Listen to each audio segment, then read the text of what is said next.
The sound was sharp, metallic, and unmistakable. Click, click, click. I froze at my bedroom window, staring down at the driveway below where the streetlight cast a pale cone over my truck. There she was, Karen, our HOA president, crouched like some suburban cat burglar, clutching a silver key that gleamed each time it caught the light. Her hand twisted and jammed the key into my truck's door handle, the clicks echoing in the night like tiny gunshots. For a moment, I thought I was dreaming. But no, that was Karen, and that was my truck. And her so-called master key, it didn't fit. She muttered under her breath, a hissed curse that floated just far enough for me to hear. Her pearls caught the glow of the lamppost, like the props of a woman who had mistaken herself for royalty. I wanted to laugh. The HOA president, the self-appointed empress of cul-de-sacs, reduced to jiggling a key in the dark like a teenager stealing a joyride. Instead, I gripped my phone tighter, recording every second because I knew this moment would be the beginning of her downfall. Now, you might be asking yourself, how did we get here? How does a neighborhood president go from mailing out fines to breaking into a resident's truck at midnight? You're about to hear it all. But to explain Karen's unraveling, I need to rewind 3 weeks earlier to the day she decided I was public enemy number 1. It started with a piece of paper, a bright pink violation notice taped squarely to my front door like a neon scarlet letter. Violation. Lawn maintenance. Grass height exceeds community standard of 3.5 inches. 3.5 inches. I pulled out my tape measure later that day just to check. 4 inches, maybe 4.25. I'll admit it, the grass needed a trim, but did that warrant a violation fee of $150? Not in any sane neighborhood, but in Karen's fiefdom, it did. I can still hear her voice from that first confrontation. It was Saturday morning, sun glaring down, as I caught her walking the sidewalks with her little clipboard. She didn't even bother to hide it. She looked over her glasses at me like a teacher disappointed in her student. "Mr. Walker," she called, "our bylaws are very clear. Section 6, subsection A. Grass must be maintained at a uniform height not to exceed 3.5 inches. I measured yours myself yesterday." I couldn't help but laugh. "Karen, you brought a ruler onto my lawn?" She bristled, tapping her clipboard. "It's my duty as president to ensure compliance. If everyone ignored the rules, this community would fall into chaos. Property values depend on uniformity." "Property values?" I asked. "Because my grass is 1/2 inch taller than yours?" Her lips pursed so tightly I thought they might vanish. "You'll receive the fine in writing. Payment is due within 10 days. Further noncompliance will result in escalating action." That phrase, escalating action, would come to haunt me. At the time, I thought she meant another letter, maybe a higher fine. I didn't realize she meant surveillance, trespassing, and eventually, handcuffs. By the following week, 3 more notices appeared. One for my trash bin sitting too close to the curb overnight, another for a garden hose coiled inappropriately on the side of my house, and the most absurd, a warning that my truck, my pride, my weekend project, was an eyesore inconsistent with community aesthetic. That's when I knew this wasn't about grass. Karen had picked me as her personal target. At first, I did what most people do. I ignored the letters, tossed them in a drawer, and figured she'd get bored. But Karen didn't get bored. She got louder. At the next HOA meeting, she called me out by name. Picture it, 20 neighbors crammed into the community center's beige conference room, fluorescent lights buzzing overhead. Karen sat at the head of the table, gavel in hand, pearls tight around her throat. "We have a chronic violator," she announced, her voice dripping with satisfaction. "Mr. Walker refuses to comply with our bylaws. He is a threat to our community standards." I raised my hand. "Am I allowed to speak, or are you running this like a dictatorship?" A few neighbors chuckled, but Karen slammed the gavel. "Out of order. Residents may not disrupt the agenda." "Agenda?" I said. "Karen, you just accused me of being a threat to the neighborhood because I left a hose out." Her face flushed red. "Rules are rules." And that's when I realized Karen wasn't enforcing rules for fairness. She was enforcing rules for power. The confrontation didn't end there. A few nights later, Around 11 p.m., I heard footsteps crunching across the gravel near my truck. I looked out, and there she was again, not in pearls this time, but in a sweatsuit, phone in hand, snapping photos of my driveway. I stepped outside. "You need something?" She jumped like I'd caught her shoplifting. "Routine inspection," she stammered. "At 11 o'clock at night?" I asked. She straightened up, chin high. "The bylaws allow the HOA to investigate possible violations at any reasonable time." "Reasonable? My driveway isn't City Hall, Karen. Get off my property." Her eyes narrowed. "You'll regret this," she said quietly, before storming off into the shadows. It was around then I decided to fight back. Not with fists, not with shouting matches, but with the one thing Karen couldn't argue against: evidence. I installed cameras, small, discreet, catching every angle of my driveway, porch, and yard. And sure enough, within days, I had hours of footage. Karen walking by at odd hours, Karen pausing to take photos, Karen leaning over my mailbox. Each clip felt like a brick in the wall I was building against her. But she wasn't done escalating. At the next board meeting, she introduced a motion to have vehicles inconsistent with HOA aesthetics removed if not brought into compliance. Everyone knew she was talking about my truck. A few neighbors murmured in disagreement, but Karen's loyalists, the ones who lived in fear of her pink notices, nodded along. I raised my hand. "So now you're going to tow cars because they don't match your color scheme?" Karen glared at me, but I didn't let her speak. "This isn't about the neighborhood. This is about you targeting me because I won't roll over. But I promise you, Karen, you'll regret crossing this line." Which brings us back to that night, the night of the so-called master key. Karen must have convinced herself that if she could get inside my truck, she'd find something: expired tags, illegal modifications, anything she could use to justify her campaign. I watched her. She jammed the key again and again, her frustration growing. Each failed click was like a drumbeat of her desperation. She looked over her shoulder, checked the empty street, and tried once more. Nothing. The lock held. My truck remained untouched, and my camera captured every second. I leaned against the window frame, whispering to myself, "Got you," because I knew, sooner or later, she'd go too far. And when she did, it wouldn't just be me fighting back. It would be the law.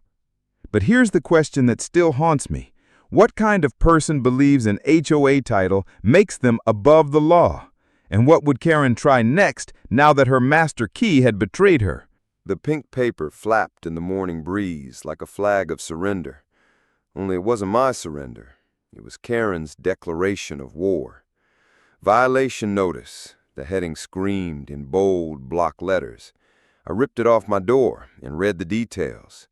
Grass height measured at approximately 4 inches. Community standard, 3.5 inches maximum. Fine, $150 due within 10 days. My grass, my lawn. That was her first bullet fired. The absurdity of it made me laugh at first, though it wasn't the kind of laugh you enjoy. It was short, bitter, the kind you let out when you realize you're dealing with someone unreasonable. I stood there barefoot, dew soaking into my socks, staring at my yard. The blade swayed innocently, no taller than any other patch of suburban turf. But in Karen's eyes, this wasn't grass. It was defiance. You want to know the truth? Most HOAs do have bylaws about lawn care. Uniform appearance, curb appeal, protecting property values.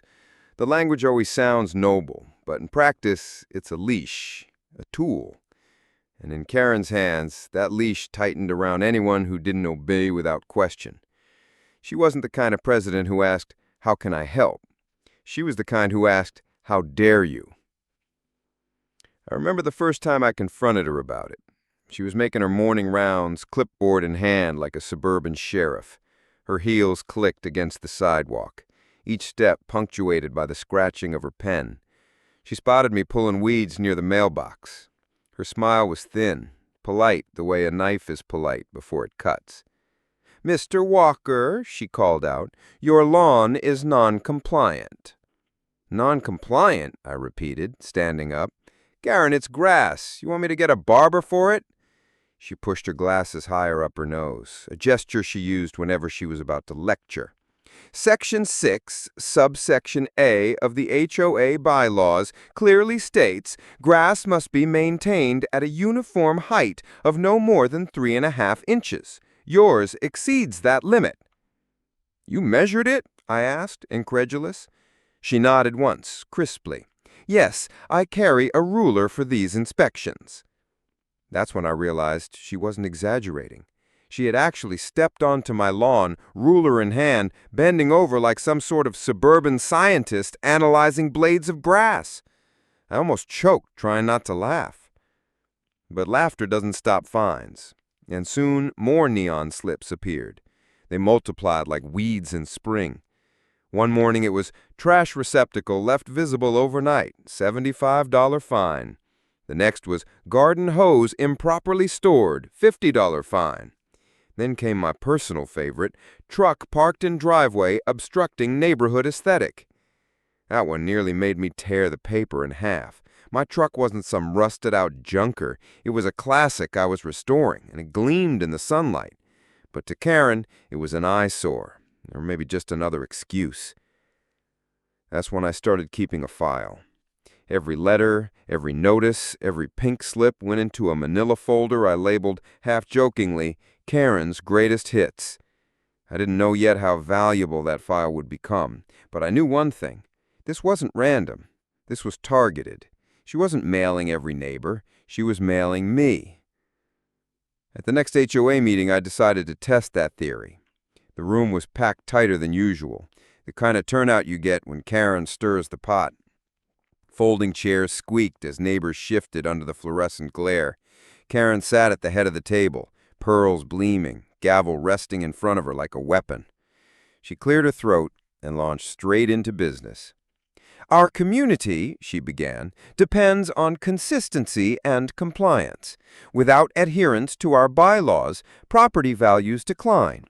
It has come to my attention that repeated violations are undermining our standards. We must address this decisively. Her eyes flicked toward me, just for a second, but enough to let everyone know who she meant. I raised my hand. Karen, are you planning to read out my lawn measurements to the room, or are we just doing this in code? A ripple of laughter passed through the crowd, but Karen slammed her gavel. Out of order, Mr. Walker. Homeowners may not interrupt. I leaned back in my chair, smiling. Funny, because I thought these meetings were for homeowners. Her lips thinned. Violations are not up for debate. They are up for correction. Further defiance will lead to liens or legal escalation. Now, for those of you listening who don't live under the thumb of an HOA, let me explain. She wasn't bluffing. HOAs can and do place liens on your property for unpaid fines. Ignore them long enough, and they can drag you into court. It's not a small threat. But Karen wielded that threat like a badge, proud and smug, convinced nobody would challenge her. I decided right then that I would. The escalation was fast. Within 2 weeks, I'd received 4 more violation letters. One morning, I caught her snapping photos at my truck at dawn. Another night, I saw her phone glow as she crouched near my side yard, zooming in on my hose reel. She didn't even try to hide it anymore. She was a hawk circling prey, and I was supposed to roll over, play dead, and pay her fines. Instead, I started documenting. Every time I saw her, I wrote down the date and time. I snapped my own photos. I kept her letters in order, stapled and dated. And quietly, without announcing it, I installed cameras. Not big obvious ones, but discreet units mounted where only I knew to look. They captured her midnight walks, her ruler inspections, her furtive photographs. Each clip was a puzzle piece. Alone they were strange. Together they painted a pattern. Karen was obsessed. One night as I was reviewing footage, I caught something chilling. At 11:43 p.m., Karen walked up my driveway, ruler in one hand, flashlight in the other. She bent down near my truck, measuring the distance from the curb, muttering numbers under her breath. Then she lifted her phone and took photos of my license plate. She wasn't just policing lawns anymore. She was building a case against me. For what? I didn't know. But the sight of her crouched by my truck at midnight lit a fire in me. The next day I confronted her, in broad daylight, in front of neighbors. She was pruning her roses when I walked up. "Karen," I said flatly, "stay off my property." She didn't even flinch. "Routine inspections are authorized under the bylaws." "Routine at midnight with a ruler and a flashlight?" She stiffened. "If you have nothing to hide, you shouldn't be concerned." That line right there, it told me everything I needed to know. She didn't see me as a neighbor. She saw me as a criminal. And she had appointed herself judge, jury, and executioner. Neighbors began to notice. One man whispered at the mailbox, "She's been targeting you. Don't let her push you around."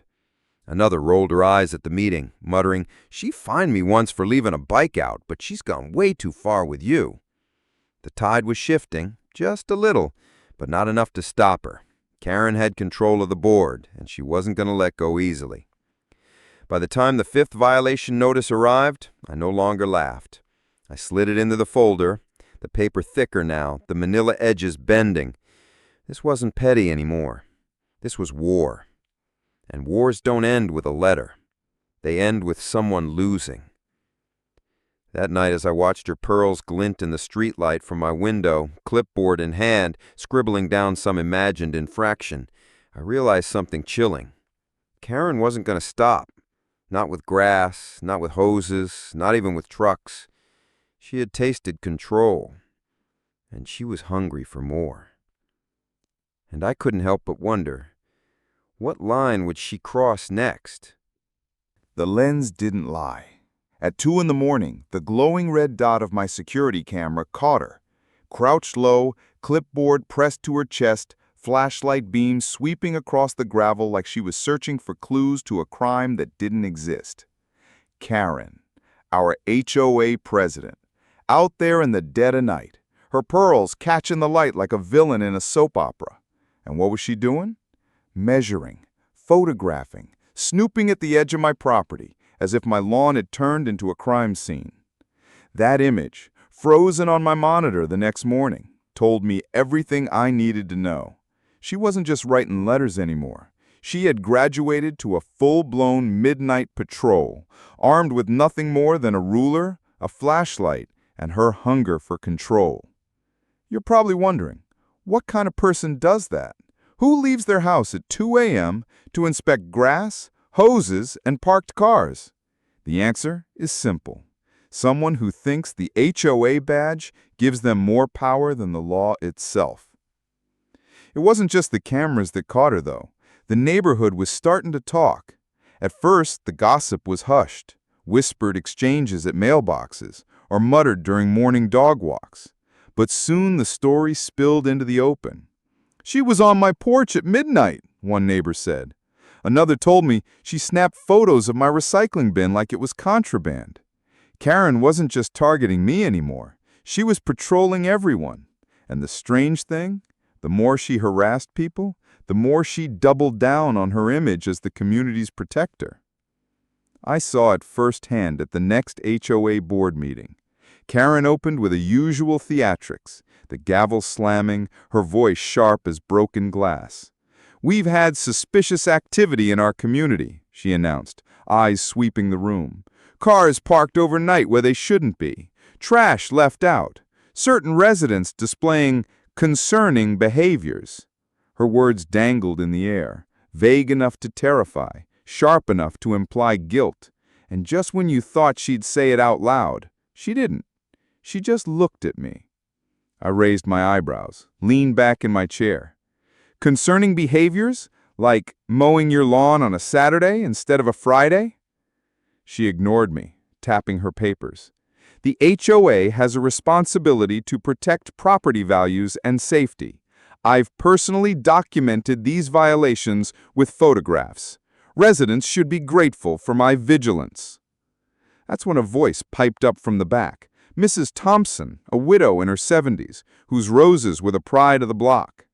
"Grateful? Karen, you knocked on my door at 10 o'clock last week, demanding to measure my shutters. Do you call that vigilance or harassment?" The room fell into uneasy silence. Karen's face tightened, but she smoothed it over with a brittle smile.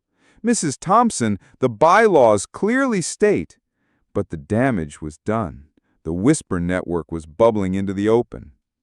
Now here's the part most people don't realize about HOAs. Bylaws can grant surprising authority. They allow reasonable inspections to enforce compliance. But reasonable has limits. No court in the state would ever define 2 a.m. flashlight inspections as reasonable. Karen, however, blurred that line until it was unrecognizable. She weaponized the ambiguity, convincing herself and others that anything she did was within her rights. And she wielded gossip to cover her tracks. One Saturday morning, as I was tinkering with my truck in the driveway, my neighbor Jim walked over, hands shoved deep in his hoodie pocket. He leaned in low. "Karen's saying you got people over late at night. Says it looks suspicious." I laughed, shaking my head. "Suspicious? Jim, I live alone. My only company is the dog." Jim frowned. "She told the board you've been seen unloading equipment from your truck. Said it could be dangerous." I froze for a second. That was new. She wasn't just handing out fines anymore. She was spreading rumors, laying the groundwork for something bigger. That afternoon, I pulled the footage. Hours of Karen's nightly walks, her phone glowing as she crouched by my truck, zooming in on every detail. One clip showed her whispering into her phone while pointing at my driveway. Another had her snapping rapid-fire photos of the side yard where I kept my tools. And then the pièce de résistance, her crouched at the corner of my fence at 2:07 a.m., ruler in hand, as if my grass had committed a felony. I knew exactly what I was building, a case, one brick of evidence at a time. But I wasn't ready to confront her yet, not directly. That would have been too easy. Instead, I let the tension simmer. Each violation letter she sent, each whisper she spread, I cataloged. My manila folder, Karen's greatest hits, was swelling, fat with her handiwork. And my hard drive? Stacked with hours of her patrols. You could almost hear the theme music, the self-appointed sheriff starring in our own suburban surveillance drama. Then came the night she got sloppy. Around 11:30, I heard the crunch of gravel outside. I checked the live feed on my phone, and there she was, pearls bouncing, phone flashlight cutting through the dark. But this time, she wasn't alone. Another neighbor, Mr. Alvarez, had stepped out to smoke on his porch. He spotted her, called out, "Karen, what are you doing?" She froze, caught like a raccoon in headlights.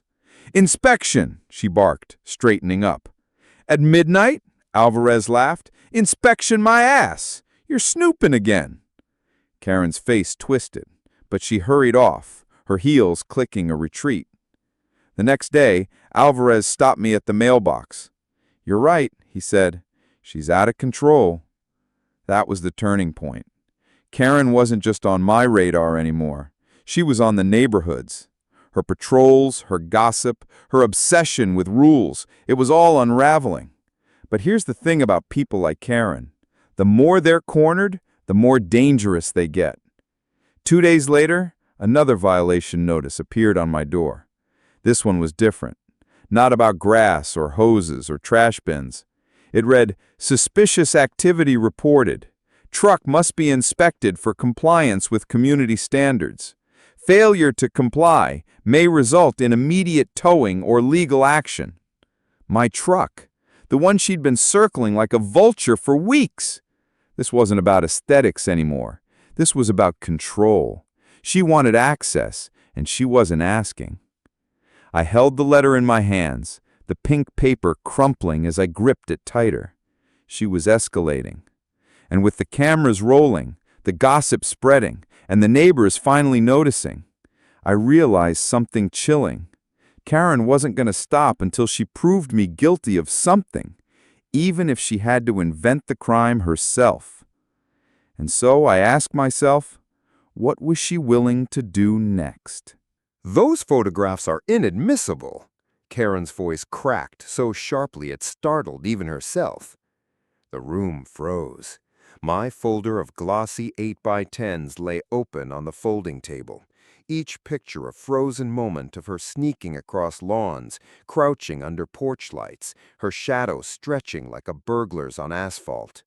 The evidence glared brighter than the fluorescent bulbs overhead. Her pearls, her clipboard, her self-righteous grin, it was all there, time-stamped and undeniable.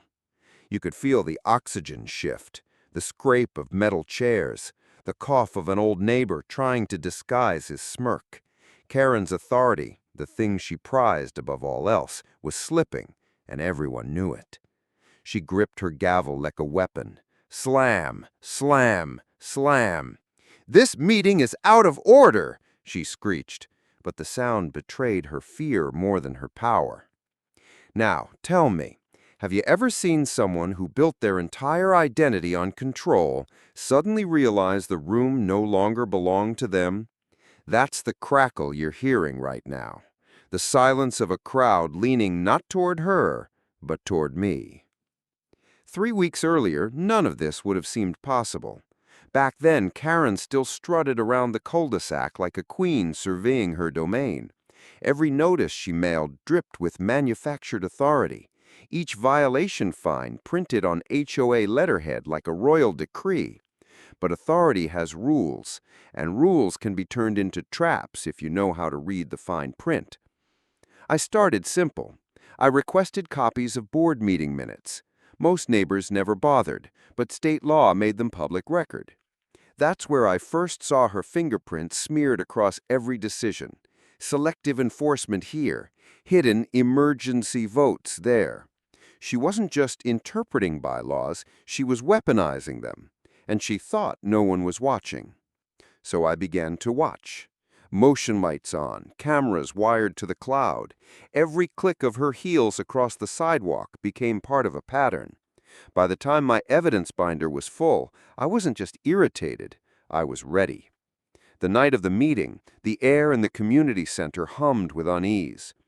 Old ceiling fans clicked overhead, stirring the smell of burnt coffee in styrofoam cups. The folding chairs were arranged in uneven rows, neighbors packed shoulder to shoulder. They didn't just come for monthly dues or landscaping reports. They came because the whispers had grown too loud to ignore. Karen opened with her usual pageantry. She tapped the microphone, cleared her throat, and adjusted her pearls. "Order. This meeting will now come to order." Her gavel struck like thunder. She read the agenda in her clipped monotone. Maintenance updates, delinquent dues, violation reports. But her eyes never left me. She knew I had something, and she was terrified I'd use it. Halfway through, she announced, "New business. Certain homeowners have engaged in conduct disruptive to neighborhood harmony." Her glare was surgical. "We will address these matters now." I let the silence stretch. Then I stood, the folder tucked under my arm like a weapon she couldn't confiscate. "If you're going to accuse me," I said, my voice carrying more calmly than I expected, "then you should let the neighbors see the whole picture." I walked to the front and spread the photographs across the plastic table. The room gasped. There she was, Karen, at 1:42 a.m., leaning into my hedges with a flashlight. Karen, clipboard in hand, squatting behind the Wilsons' mailbox. Karen, stepping 2 feet onto my lawn, with her phone angled like a private detective. And next to every image, a neat timestamp synced with security footage backed up on servers she couldn't touch. "This," I told the room, "isn't enforcement, it's trespassing." Her face flushed crimson. "Those are lies, fabrications, doctored images." I didn't flinch. "Cloud stored, time synced, and available to any attorney who'd like to verify chain of custody. You know what the bylaws say, Karen. Article 7, Section 3. Board members have no right to enter private property without written notice and due process." The whispering surged like a tide. Neighbors leaned in, nudging each other, their skepticism of Karen's reign finally given permission to breathe. She slammed the gavel again. "This meeting is out of order. These accusations are slanderous." "Not slander, documented." That's when the escalation began. She tried to pivot, scrambling for the one tactic she still had: fear. If we allow this kind of conduct, homeowners spying on board members, undermining enforcement, then the entire fabric of our community unravels. Is that what you want? Lawlessness? Disorder? But her voice betrayed her. It cracked, high-pitched, desperate, and the neighbors didn't look afraid. They looked entertained. Mr. Jenkins from Lot 12 chuckled under his breath. Mrs. Alvarez whispered, "She's been on my lawn, too." A teenager in the back actually started recording on his phone, the red light blinking like a countdown. Karen knew she was losing the narrative, and so she did what bullies always do when the walls close in. She lashed out. "You don't belong here," she shouted, fingers stabbing the air toward me. "You've never been nothing but trouble since you moved in, stirring up dissent, refusing to comply, poisoning the neighborhood with your attitude." But the more she raged, the more composed I became. That's the trick, isn't it? Let them unravel while you stay steady. I simply slid a manila envelope across the table. Inside, copies of formal complaints I'd already filed with the County Code Compliance Office, not against her personally, not yet, against the HOA itself, for failure to maintain common property, cracked sidewalks, broken lights, improperly filed meeting notices, real, documented violations. You could almost hear the collective gasp as neighbors realized the weapon could point both ways. She wasn't the only one who knew how to file paperwork. Her hand shook as she gripped the gavel again, but the sound no longer commanded the room. Each slam was weaker, hollower. "This meeting is adjourned! Adjourned!" But no one moved. The neighbors didn't rise. They stayed seated, eyes darting between me and her, the balance of power shifting like sand under her feet.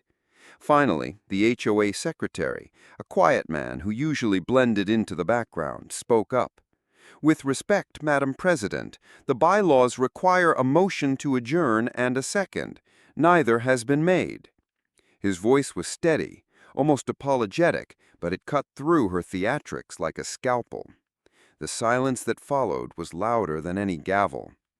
That was the night Karen lost control. Not officially, not yet. On paper, she was still president. She still had the title, the letterhead, the authority to send notices. But authority without fear is nothing more than ink. And in that cramped community center, surrounded by folding chairs and flickering fluorescent lights, she learned what it felt like to hold power in name only.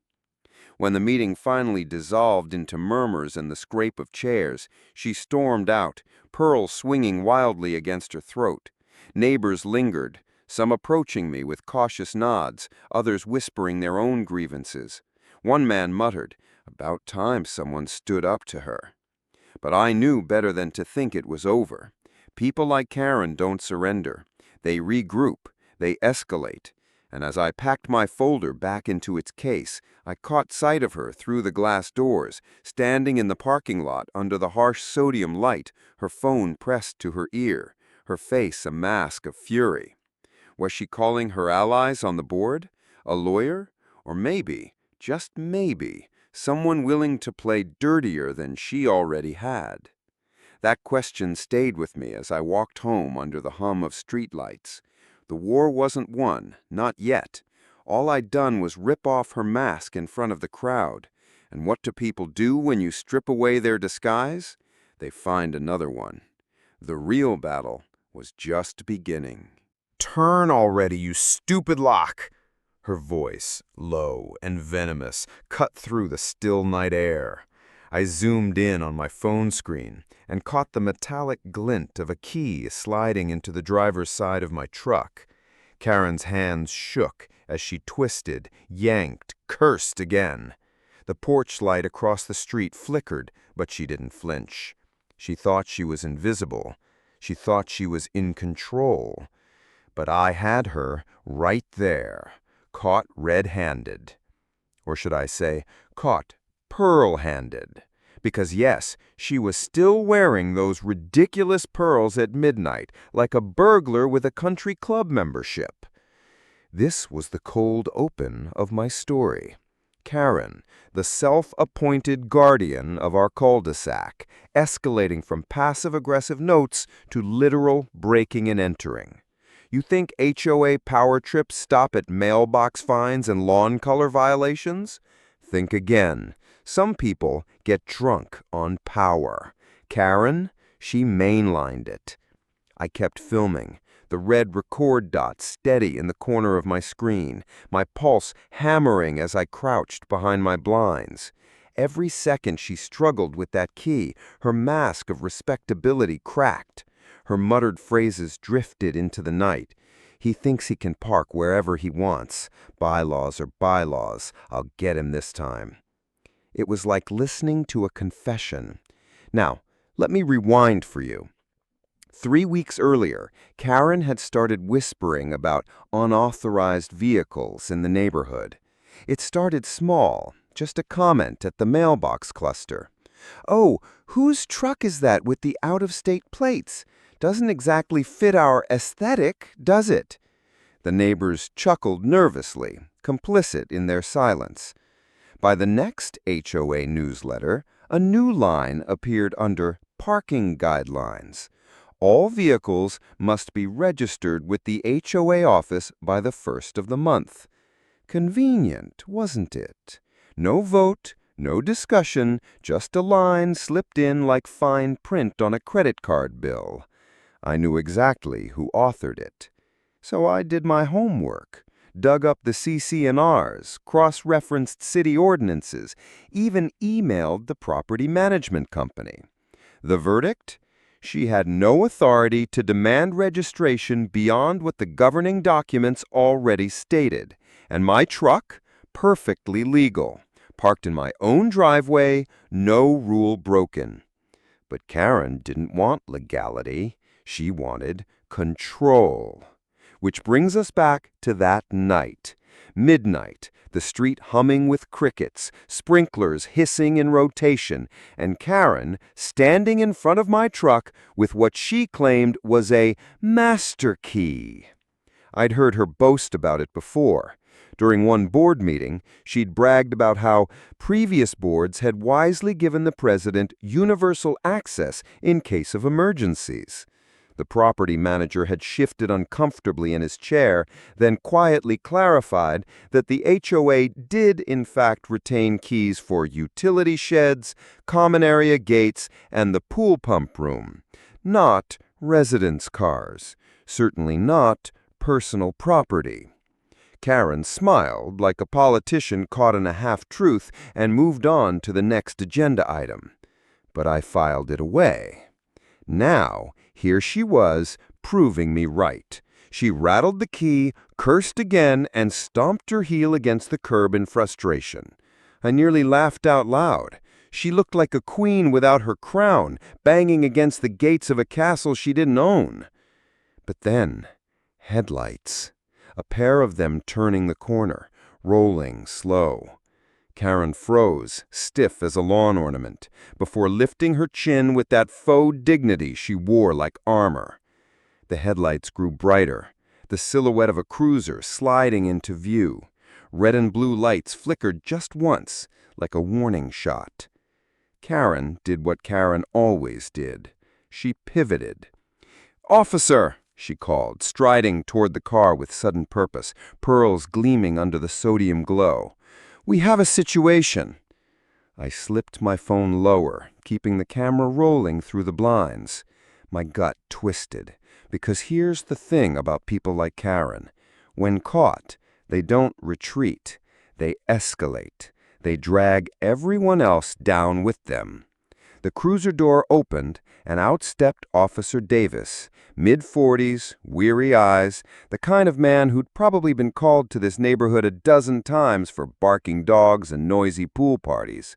His flashlight beam swept the street, catching Karen mid-gesture as she pointed directly at my truck.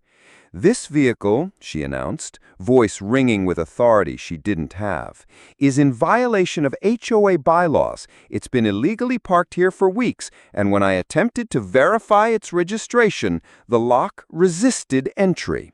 That is highly suspicious." Did you catch that?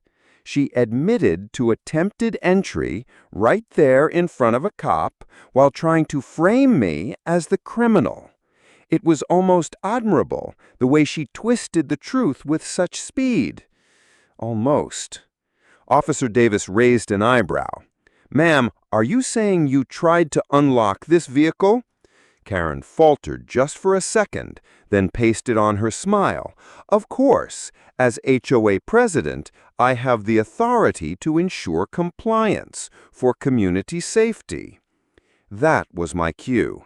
I slid open the blinds and stepped out onto my porch, phone still recording. "Actually, officer," I said, my voice carrying across the lawn, "she doesn't." Karen's head snapped toward me, eyes blazing. "Go back inside. This is official business." "Official business?" I laughed, the sound sharp. "The governing documents don't grant you access to personal property, and attempting to use a key on my vehicle, that's trespassing, maybe even attempted theft." The flashlight beam swung toward me. Davis frowned. "You have video of this?" I raised my phone, the screen glowing like evidence in a courtroom drama. Crystal clear, time-stamped, audio included. The silence that followed was thick, broken only by the whir of a neighbor's AC unit. Karen's jaw clenched, the mask slipping again. Then she did what cornered animals do. She lashed out. "He's dangerous," she snapped, pointing at me with a trembling finger. "He's been defying the rules, undermining this community, harassing board members. You don't know what he's capable of." Neighbors' porch lights flicked on one after another, the street awakening to the spectacle. Curtains twitched, shadows gathered at windows. It wasn't just me and Karen anymore. It was an audience. And in that moment, I realized the power had shifted. Because HOA authority thrives in silence, in whispered compliance. But under the floodlight of public scrutiny, it withers.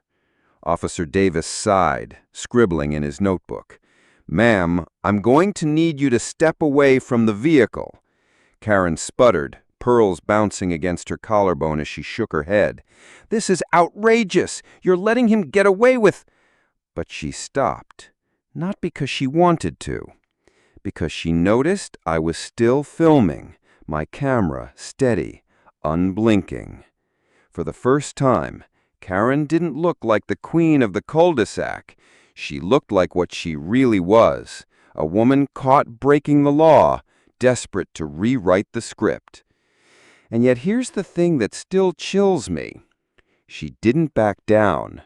Not really. Even as Davis guided her to the curb, even as neighbors whispered from their porches, she shot me a look so sharp it could have cut glass. A promise, silent but unmistakable. This isn't over. And she was right. Because when people like Karen lose their grip on power, they don't walk away quietly. They regroup. They retaliate. They drag the fight deeper underground. That night ended without handcuffs, without the justice I thought was imminent. The officer wrote his report, neighbors dispersed, and Karen stormed back to her house, her pearls swinging like battle armor. But as I replayed the footage later, frame by frame, one question gnawed at me.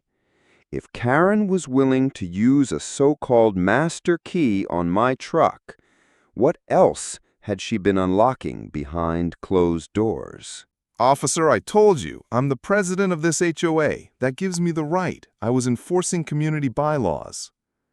That's how the night cracked open. Karen's voice, shrill and desperate, echoing against the patrol car headlights that sliced across the cul-de-sac. The air smelled like wet asphalt and hot metal. My phone was already rolling, capturing every word. Her hands trembled as she pointed at me, her face blotched red, the master key dangling like a guilty charm from her fist. You ever see a house of cards collapse in real time? That's what it looked like. One bad excuse stacked on another, each wobbling until gravity yanked them down. Karen wasn't just cornered, she was unraveling, and the cops could see it. The neighbors? They were glued to their windows, silhouettes framed in curtains, phones glowing like fireflies in the dark. No one wanted to miss the night the HOA Queen's crown got snatched. The hush was electric, broken only by the sharp crackle of the police radio and the scrape of the officer's boots against the pavement. Karen's tone shifted from imperious to pleading. "You don't understand. He's been violating rules for months. Overgrown hedges, unauthorized modifications, parking his truck overnight in front of the house. I had to investigate." Investigate. She said it like she was some sort of neighborhood detective, not a woman with a laminated rule book and a taste for control. I almost laughed, but I held it in. Timing is everything. 3 weeks earlier, this showdown would have seemed impossible. Back then, Karen still had the board in her pocket. She ruled the HOA meetings with an iron gavel and a talent for intimidation. She'd call emergency sessions over a cracked flower pot, then drag her power-hungry cronies into voting on new interpretations of the bylaws. My so-called overnight parking violation was one of those. The bylaws said no commercial vehicles, but Karen twisted that into no large vehicles. My Ford wasn't commercial, but it was big, and she decided that was enough. At first, she tried the usual tactics.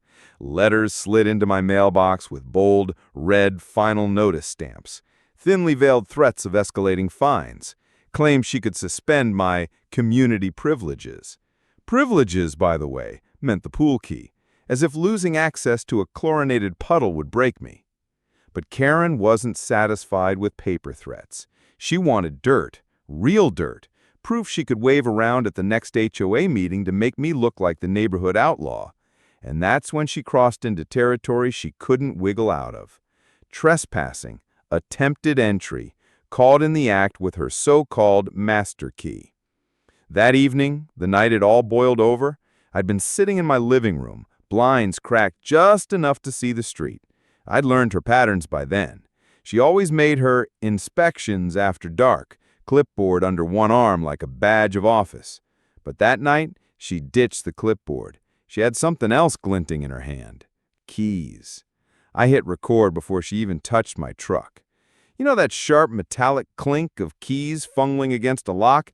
That's the sound of Karen's downfall. She'd tug the handle, muttering, cursing under her breath when it wouldn't budge.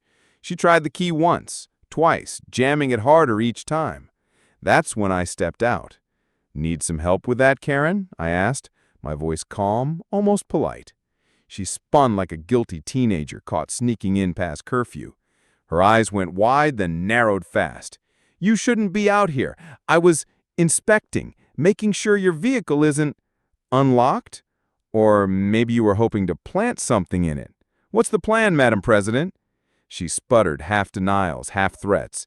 Then the sirens rolled in, blue and red lights bouncing off vinyl siding. I didn't call them. That was a neighbor, a quiet ally, sick of Karen's antics. Turns out someone else had dialed 911 when they saw her fiddling with my truck. Karen's reputation wasn't as ironclad as she thought. The officer stepped out, crisp and steady, flashlights cutting across the asphalt. Karen straightened her spine like she could bluff her way through sheer posture. "Good evening, officers. HOA business. Nothing to worry about here." One cop raised an eyebrow. "HOA business with a vehicle that doesn't belong to you?" That's when the unraveling began. She tried the bylaws defense. She tried the community safety angle. At one point, she even gestured at my lawn, mumbling something about potential hazards that required her inspection. The officers weren't biting. They'd seen enough homeowner disputes to know where the line sat, and Karen was standing 10 feet past it. I leaned casually against the hood of my truck, phone held high. "She says she has the right, officer. Maybe you should hear her out." Karen glared daggers at me. "This is harassment. He's baiting me." The cop clicked his pen. "Ma'am, do you have written authorization from the vehicle's owner?" She faltered. "Well, no, but do you have a warrant?" Her lips parted, but no words came out. The silence stretched, broken only by the faint hum of a neighbor's AC unit and the soft click of my phone recording every second. You could feel the tide shifting. The queen bee was drowning in her own honey. That's when the confrontation tipped. One officer asked me directly, Do you want to press charges? The power of that question hung heavy. Karen's eyes darted, panic pooling where her smugness used to sit. "This is insane," she whispered, voice cracking. I didn't answer right away. Let the suspense hang. "Yes," I finally said. "I want to press charges." The cuffs came out with a metallic snap. Karen jerked back, sputtering about immunity, about her role as HOA president, as if it granted her diplomatic protection. The officer guided her toward the cruiser, her protest bouncing uselessly off the night air. The neighborhood was a silent jury, peering through blinds, capturing every second. Some even stepped outside, pretending to walk dogs or check mail, but really, they wanted front-row seats. "Ma'am, you're under arrest for attempted unlawful entry of a motor vehicle," the officer recited. That line, it was better than any gavel strike at an HOA meeting. Karen's voice broke. "You're making a mistake. I was protecting the community." Protecting the community. That was her last defense. But everyone knew the truth. It was never about protection. It was about power. As the cruiser door shut with a hollow thud, I felt something shift in the air. The neighbors weren't just watching. They were recalibrating. For years, Karen was untouchable, the enforcer of fines, the arbiter of landscaping, the queen of the mailbox notices. But in that moment, she was just another resident, stripped of her title, facing consequences she never imagined.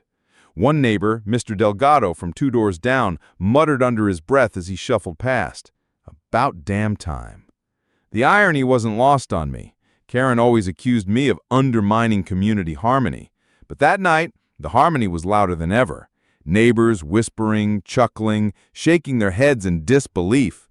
They'd seen the emperor's clothes fall away, and the spectacle was addictive. As the cruiser pulled out, Karen pressed her forehead against the window, still mouthing words I couldn't hear. Maybe curses, maybe pleas. Didn't matter. The sound was gone, drowned by the reality of flashing lights and official procedure. But here's the thing. You'd think that would be the end of it, wouldn't you? That the arrest would settle everything, that Karen would finally fade into a cautionary tale, the HOA president who flew too close to the sun.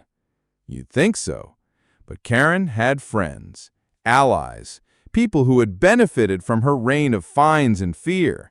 And when the queen bee got carted away, the hive didn't stay quiet. What I didn't know then, what none of us could have guessed, was how far they'd go to try and bring her back.